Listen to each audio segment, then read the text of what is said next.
ओम शांति। 29 अप्रैल 2024 की साकार मुरली से होमवर्क। आज की मुरली से हम लक्ष्य लेंगे सतो प्रधान बन सतयुग के महाराजा महारानी बनने का पुरुषार्थ करना है। इसके लिए आज हम स्वमान लेंगे, मैं तृप्त आत्मा हूँ। एक बाप के साथ से सरब संबंधों का अनुभव कर हर परिस्थिति हर कर्म में सदा ही प्राप्ति, खुशी और तृप्ति का मैं आत्मा अनुभव कर रही हूँ। और आज हम चिंतन करेंगे स्वदर्शन चक्रधारी आत्मा की विशेषताएं क्या होगी। जो विश्व महाराजन बनने वाली आत्मा है, संगम पर उसे कौन से गुण व शक्तियों को धारण करना होगा। लक्ष्य को प्राप्त करने के लिए आज हम विशेष अटेंशन देंगे याद की यात्रा और पवित्रता की धारणा के ऊपर। याद की यात्रा के लिए बाबा ने कहा, ये रूहानी यात्रा है। तुम आत्माओं को स्वयं बाप आकर के ये रूहानी यात्रा सिखाते हैं जिससे तुम पावन बनते हो। तो बाबा ने कहा कि इस रूहानी यात्रा के लिए रहना है, तुम्हें अच्छी तरह से बाप को याद करना है। निरंतर बाप की याद होगी तभी तो हम बाबा को निरंतर याद कर सकते हैं। इसका लिए हम 3 लोग का सारा दिन स्मृति में रखें। कभी सूक्ष्म वतन में जाएं जहाँ संपूर्ण ब्रह्मा बाबा है और बाप दादा है। कभी मूल वतन में जाएं जो अपना घर है, निराकार को याद करेंगे। कभी सुखधाम के वर्षे को याद करें। तो यात्रा पर निरंतर रहेंगे तो बाप की याद भी निरंतर रहेगी। याद का आधार है निश्चय और पहचान।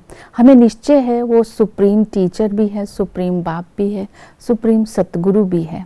उसने स्वयं हमें अपनी पहचान दी है कि मैं निराकार हूँ, मैं शिव हूँ, मेरी कोई जन्म पत्री नहीं है, मेरा नाम रूप मनुष्य से न्यारा है, मैं ही तुम्हें ये ज्ञान देने वाला ज्ञान सागर हूँ। तो इस तरह बाबा सत्य है, उसे ट्रुथ भी कहते हैं। तो जब हम उसको पहचानेंगे तब उसके साथ संबंधों का अनुभव कर सकेंगे। पिता के संबंध से वो हम ब्राह्मणों को रचते हैं तो हम उस पिता के वंशज हैं। हम इस समय ईश्वरीय परिवार में बैठे हैं।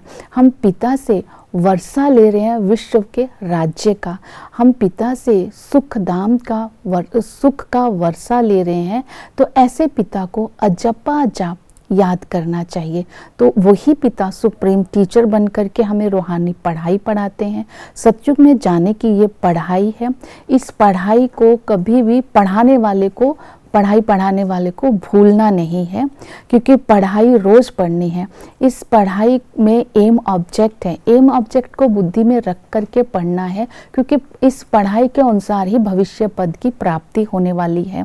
तो जितना हम खुद पढ़ करके आगे बढ़ेंगे दूसरों को भी आप समान बना सकेंगे, क्योंकि देवता भी यहीं से सीखे हैं।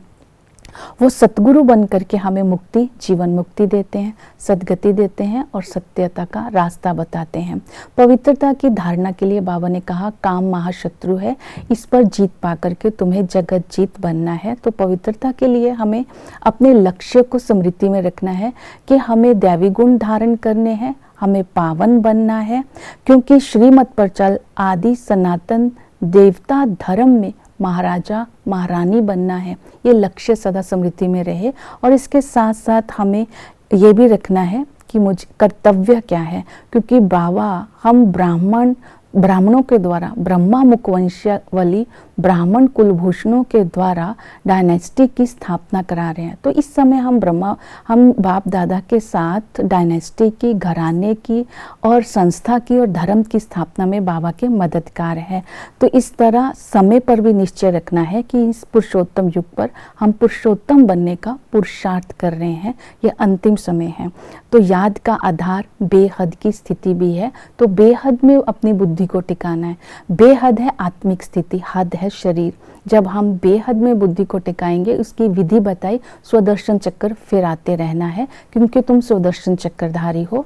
आदि में तुम जब थे तो तुम पारस बुद्धि थे, समझदार थे, मध्य में 84 जन्म लेते लेते पत्थर बुद्धि बन गए और अंत में बाबा स्वयं आकर के हमें पारस बुद्धि बनाते हैं, तो हम बाप की मलकियत के हकदार बन जाते हैं। सारा ज़मीन, सारा आकाश अपना हो जाता है। तो ड्रामा को स्मृति में रखते हुए हम अपनी स्थिति को अचल अडोल बनाएंगे। सबका पार्ट अपना है, ये हूबहू रिपीट हो रहा है। बाबा ने कहा तो ये वर्ल्ड की हिस्ट्री रिपीट हो रही है, इसमें हम बच्चे ही ब्राह्मण सो देवता बनते हैं। इस नशे में रहना है, क्योंकि ड्रामा की स्मृति से हमें अपना पार्ट भी नज़र आता है। ओम शांति।